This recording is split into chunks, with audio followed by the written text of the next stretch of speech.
Subscribe to our channel by clicking the subscribe button. Click the bell button and enjoy the latest uploads from our channel. نبوت کے آخری تاجدار مدنی سرکار حضرت سیدنا محمد مصطفیٰ احمد مصطفیٰ صلی اللہ علیہ وسلم کی امت بابرکت میں پیدا فرمایا. ہم اور آپ بارگاہ الہی میں دست دعا ہے کہ مولا کریم ہمارے جمع ہونے کو، ہماری جشن منانے کو اپنے حبیب پاک علیہ السلام کی تصدق شرف قبولیت عطا فرما. محترم حاضرین و سامعین کرام، مرکزی میلاد کمیٹی کے زیر اہتمام 11 روزہ جلسوں کا اہتمام ہو رہا ہے اور روزانہ آپ مختلف عنوانات پر مختلف علماء کرام خطباء ذی احتشام سے خطابات سماعت فرماتے آ رہے ہیں. اور آج کی ہماری نشست 6ٹی نشست ہے اور ہماری اس نشست کا عنوان بھی مقرر ہے کہ عظمت بدعت مصطفیٰ صلی اللہ علیہ وسلم. نبی کریم صلی اللہ علیہ وسلم کی ثنا خوانی کی عظمتیں کیا ہیں؟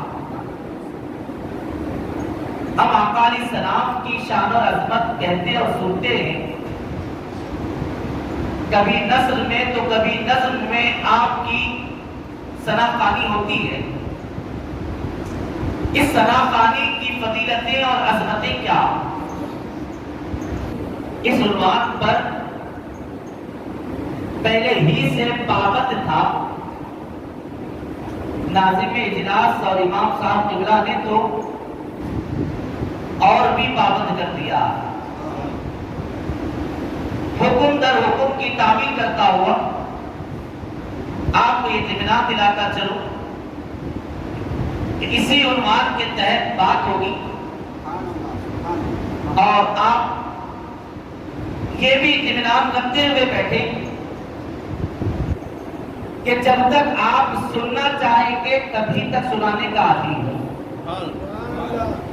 ایسا نہیں ہوگا کہ میں کہتا جاؤں اور جہاں امام صاحب قبلہ نے مجھے پابند کیا ہے نا وہیں آپ کو بھی جکر دیا کہ بھائی اگر خاموش بیٹھے رہو گے تو شکایت ہوگی. آپ کی بیداری اور آپ کی افہام و تفہیم کی صلاحیتوں کو بھی چھیڑ دیا تو ہم دونوں جھگڑے ہوئے. کچھ لاج میں رکھتا ہوں، کچھ لاج آپ کو رکھنا. مل جل کر چلیں گے تو بات بنے گی اور کل امام صاحب کے سامنے صورت دکھانے کی لائق رہے گی. دونوں کو آپ نے جکر دیا. میں بھی اس بات کا پابند رہوں گا کہ عنوان کے تحت آپ سے بات کروں اور آپ اس بات کے پابند رہیں کہ جب تک سننا چاہیں تب تک بیداری کے ساتھ سماعت کریں. اس لیے کہ اہل سنت کا مجمع بیدار رہتا. جہاں پر غنودگی آئی، جہاں پر نیند طاری ہوئی، سمجھے وہیں پر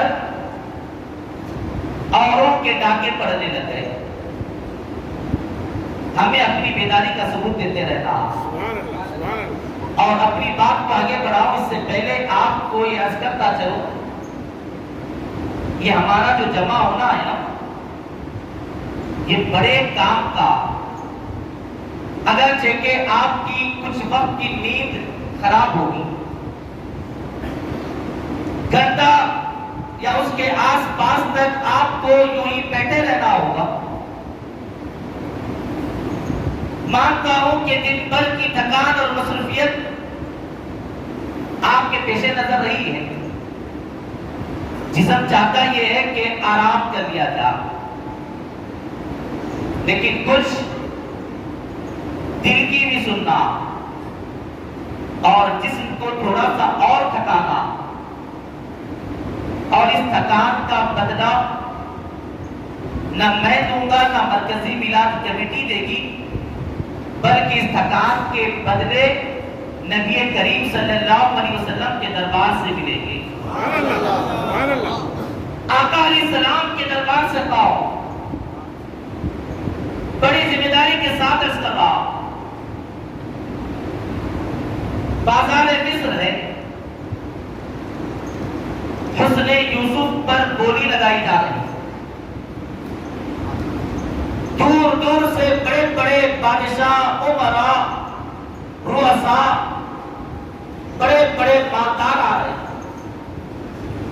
مصر کے بازار میں یوسف علیہ السلام پر گولی لگائی جانے والی، بڑے بڑے بادشاہ، وہی دیکھنے والے لوگوں نے یہ بھی دیکھا کہ ایک بڑی ہی کمزور غریب بڑھیا بھی آ رہی، لاٹھی ٹیکتی چلی آ رہی۔ لوگوں نے روک کر پوچھا کہ مائی کہاں جا رہی ہو؟ اس بوڑھی نے کہا کہ سنا ہے کہ یوسف کے حسن کی بولی لگ رہی ہے، یوسف کے حسن کی بولی لگائی جا رہی ہے۔ لوگوں نے کہا کہ تو نے برابر صحیح سنا، لیکن یہ نہیں جانتی کہ اس بولی کو لگانے بڑے بڑے بادشاہ عمر آ رہے ہیں، بڑے بڑے تاجر اور مالدار آ رہے ہیں۔ اس بوڑھی نے کہا کیا جانتی ہوں، بولی لگانے کے لیے بڑے بڑے آ رہے ہیں، کے سامنے تیری کیا وقت ہوگی، تیری بولی کی کیا حیثیت ہوگی؟ قربان جائے وہ مصر کی بوڑھی کے جواب پر کہتی ہے کہ جانتی ہوں کہ یوسف کے خریدار بڑے بڑے بادشاہ اور عمراء ہوں گے، لیکن میں آئی اس لیے ہوں کہ میں خرید تو نہیں پاؤں گی، لیکن میرے آنے کی غرض اور غایت یہ ہے کہ کل یوسف کے خریداروں کی فہرست بنے گی، اس بڑھیا کا نام بھی اس میں شامل ہوگا، میرا نام بھی اس خریداروں میں شامل ہوگا۔ میں خریدنے کی اوقات نہیں رکھتی، چاہتی ہوں کہ خریداروں میں نام شامل کر لیا جا، بلا تشبیہ و بلا تمثیل۔ میلاد پاک مصطفیٰ کا موقع، بڑے بڑے بولنے والے، بڑے بڑے مجمع سننے والے ہیں، لیکن اے شہریان کریم نگر، اپنے وقت پر ناز کرو کہ مولا کریم نے محبوب پاک کی مجلس میں جمع کر دیا ہے۔ اس یقین کے ساتھ بیٹھنا کہ کل روز قیامت محبوب پاک علیہ السلام کے میلاد کا جشن منانے والوں کی فہرست تیار ہوگی۔ ہماری زبانیں اس لائق نہیں ہے، ہمارا انتظام اس لائق نہیں ہے کہ محبوب پاک کا ذکر کر پائیں، لیکن اس یقین کے ساتھ بیٹھے ہیں کہ کل میلاد منانے والوں کی فہرست بنے گی، ہم غلامان مصطفیٰ کا نام ہوگا۔ سبحان اللہ، سبحان اللہ، اللہ اکبر، یا رسول اللہ، ہم تو بس اس پیاس لیے بیٹھے ہیں کل آقا کے غلاموں کی فہرست میں نام آ جا۔ دنیا میں آئے اس لیے ہیں کہ وہ قسمت بنا لی جا، وہ سامان پیدا کر لیا جا کہ آقا علیہ السلام کی جشن میلاد منانے والوں میں ہمارا نام شامل ہو۔ اور پھر یہ بات بھی عرض کرتا چلو کہ جہاں تک آقا علیہ السلام کو یاد کرنے کی بات ہے، ایسا نہیں ہے کہ ہم یاد کر رہے ہیں اور مدینے کے آقا کو خبر نہیں ہے۔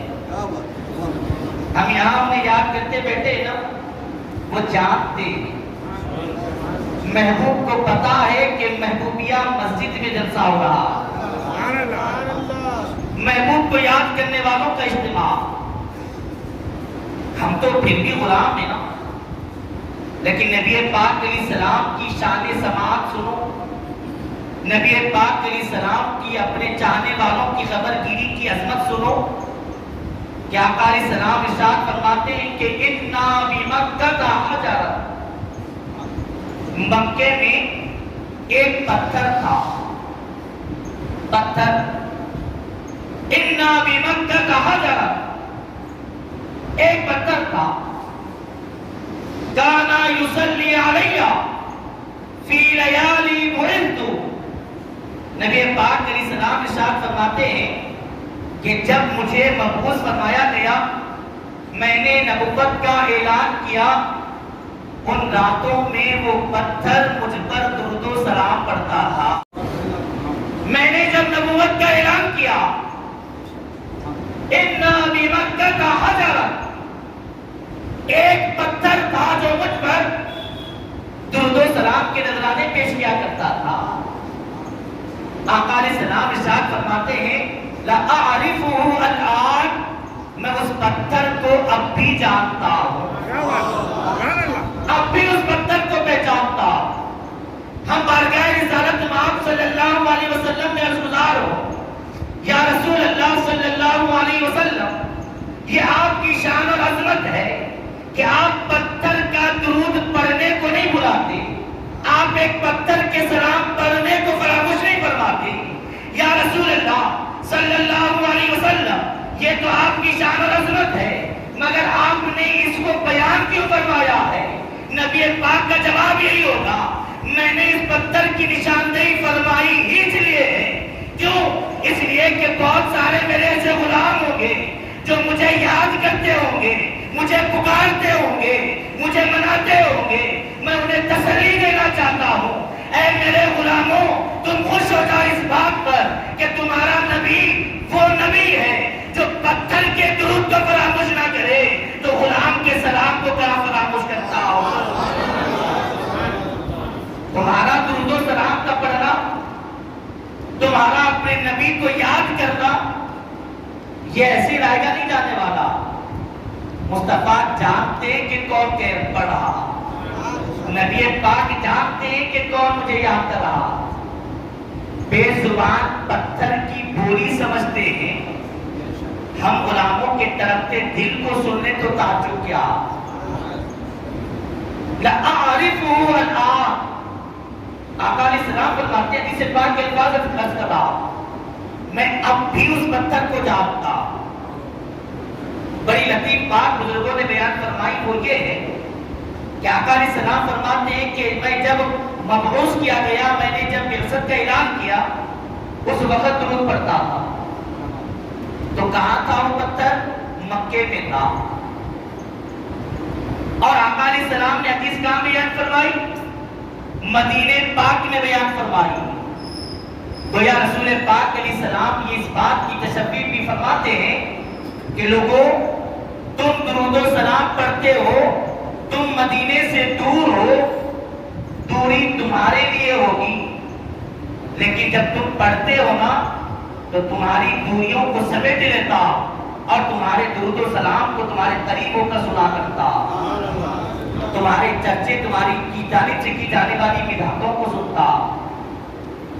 آقا علیہ السلام کی مدح کرنا، نبی پاک علیہ السلام کی ثنا خوانی کرنا، نعت خوانی کرنا، اس کی اس سے بڑی عظمت کیا ہوگی کہ جن کو یاد کیا، جن کی عظمتوں اور رفعتوں کو بیان کیا، جن کی خاطر مجلس سجائی، وہ آقا علیہ السلام کو خبر ہو جا۔ غلام کا اس سے بڑا اعزاز کیا ہوگا، اس سے بڑھ کر اور کرم کیا ہوگا کہ نبی پاک علیہ السلام خود سماعت فرماتے ہو۔ بلکہ ایک حدیث پاک میں رسول پاک نے ارشاد فرمایا کہ جب تم درود و سلام پڑھتے ہو نا